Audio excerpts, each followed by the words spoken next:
1980 के दशक में अगर किसी बोल्ड फिल्म की बात की जाए तो आपके जहन में शायद एक ही फिल्म याद होगी। वो है राज कपूर की राम तेरी गंगा मैली और मंदाकिनी का वो सीन जिसे देखकर पब्लिक पागल हो गई थी।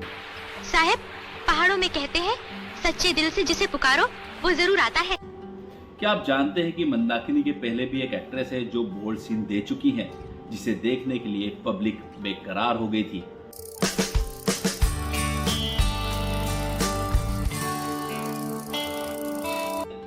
हाय, स्वागत है आपका पुरानी कैसेट के एक और नए एपिसोड में। मैं हूं रवि कपूर जो आपके लिए लेकर आता है बॉलीवुड के पुराने किस्से।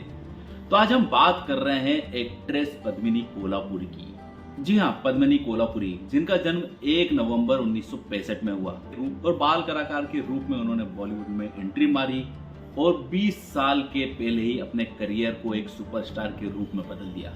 जी हाँ, पद्मिनी कोल्हापुरी ने 5 साल की उम्र में फिल्म में अपना डेब्यू किया था और फिल्म थी सत्यम शिवम सुंदरम, जहां पर बाल कलाकार के रूप में पद्मिनी कोल्हापुरी की एक्टिंग को काफी लोगों ने पसंद किया था।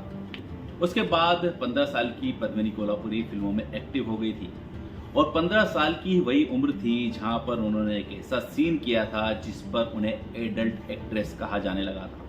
फिल्म थी घेराइयां, जहां पर पद्मिनी कोल्हापुरी ने एक न्यूड सीन दिया था।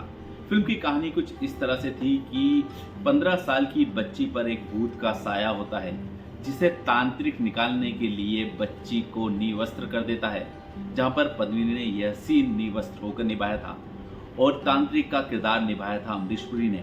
घेरैया उस समय की सुपरहिट फिल्म थी। इसी के बाद से पद्मिनी के ऊपर एडल्ट एक्ट्रेस का ठप्पा लग गया था।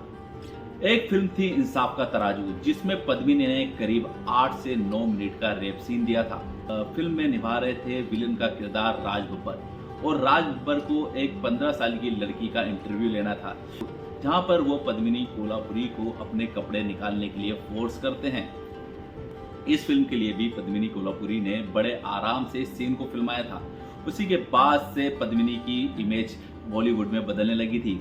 पद्मिनी को लगने लगा था कि इस तरह के किरदार करने से उनको बॉलीवुड में नाम, फेम सब कुछ जल्द मिल जाएगा, लेकिन धीरे धीरे उन्हें बात समझ में आई और उन्होंने अपनी इमेज को मेकओवर करने का काम किया। लेकिन जल्द ही उन्होंने अपनी लाइफ का यू टर्न लिया और शादी के बंधन में बंध गई और कुछ ही सालों में उन्होंने फिल्म इंडस्ट्री छोड़ दी। पर कुछ लोग ही जानते हैं कि पद्मिनी कोल्हापुरी ने बॉलीवुड में अपना डेब्यू एक सिंगर के तौर पे किया था। पद्मिनी आशा भोसले और लता मंगेशकर की भतीजी भी हैं।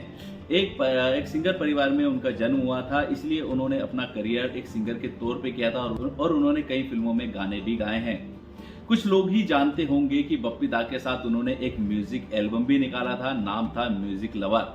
रिसेंटली बॉलीवुड की कुछ फिल्मों में पद्मिनी कोल्हापुरी नजर आई थी।